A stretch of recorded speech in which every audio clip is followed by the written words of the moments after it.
My story, Chapter 4. I branched out as a siren, but nothing happened out of the great vision that smote me on the beach. I went back to my blue dress and white blouse and returned to school. But instead of learning anything, I grew more and more confused. So did the school. It had no way of coping with a 13-year-old siren. Why I was a siren, I hadn't the faintest idea.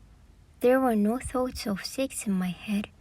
I didn't want to be kissed, and I didn't dream of being seduced by a duke or a movie star. The truth was that with all my lipstick and mascara and precocious curves, I was as unsensual as a fossil. But I seemed to affect people quite otherwise. The boys took to wooing me as if I were the sole member of my sex in the district. Being boys, most of them were satisfied with a goodnight kiss or a confused hug in a hallway. I was able, in fact, to stand off most of the spooners entirely. Boys from 15 to 18 are not very persistent lovemakers. I imagine that if it weren't for older women seducing them, they would remain virginal, just as long as girls do, if they do. Among my suitors, however, were young men who went in for a major wrestling, and now and then a bona fide wolf with a complete line of dialogue and a full set of plans. Those were the easiest to dog because I didn't feel sorry for them. The truth is I never felt offended by any of them. Even the whistles who mussed my hair, if anything, I envied them. I would have liked to want something as much as they did. I wanted nothing. They might as well have been wooing a bear in a log. My admirers all said the same thing in different ways. It was my fault, their wanting to kiss and hug me.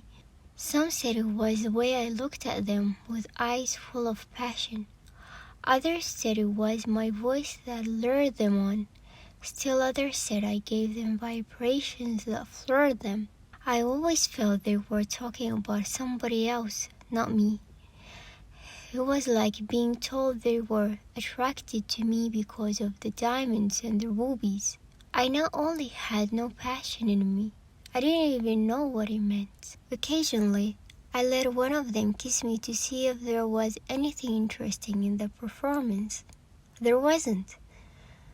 I decided finally that the boys came after me because I was an orphan and had no parents to protect me or fry them off. This decision made me cooler than ever to my train of admirers, but neither coolness, nor disdain, nor get out of here, nor don't bother me. I have no interest whatsoever in kissing with my lips open. None of my frozen attitudes changed the picture. The boys continued to come after me as if I were a vampire with a rose in my teeth. The girl pupils were another problem. But when I could understand, they disliked me more and more as I grew older.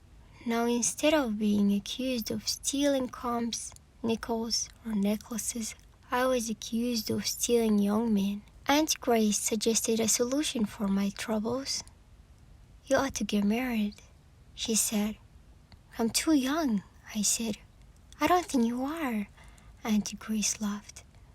"But there is nobody who wants to marry me." "Yes, there is." "Who?" "Jim," said my aunt. "Jim was Mr. Dougherty. He lived near me. He was so good-looking, polite, and full-grown." "But Jim is stuck on my sister," I told her. "It was you he took to the football game," Aunt Grace said, "not her." "It was awful boring," I said. "He's like others except he's taller and more polite." "That's a fine quality in a man," said Aunt Grace. The aunt and uncle with whom I was living, my ninth set of relatives, helped me make up my mind. They were going to move.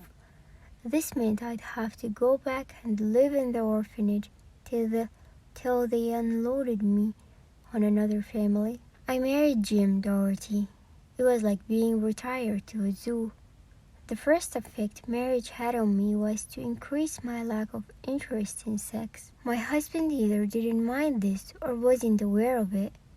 We were both too young to discuss such an embarrassing topic openly. Actually, our marriage was a sort of friendship with the sexual privileges. I found out later that marriages are often no more than that, and that husbands are chiefly good as lovers when they are betraying their wives. Gym folks didn't care much for me, for which I couldn't blame them. I was a peculiar wife. I disliked grown-ups. I preferred washing dishes to sitting and talking to them. As soon as they started playing cards or having arguments, I would sneak out of the house and join the kids in the street. I liked boys and girls younger than me. I played games with them until my husband came out and started calling me to go to bed. My marriage brought me neither happiness nor pain. My husband and I hardly spoke to each other. This wasn't because we were angry. We had nothing to say. I've seen many married couples since that were like Jim and me. They were usually more enduring kind of marriages, the ones that were pickled in silence.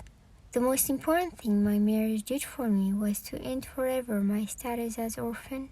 I felt grateful to Jim for this. He was the Lachenvar who had rescued me from my blue dress and white blouse. My various advisors had been right about marriage putting an end to my popularity as a siren. The boys didn't come after Mrs. Dougherty. The rose seemed to have fallen out of her teeth.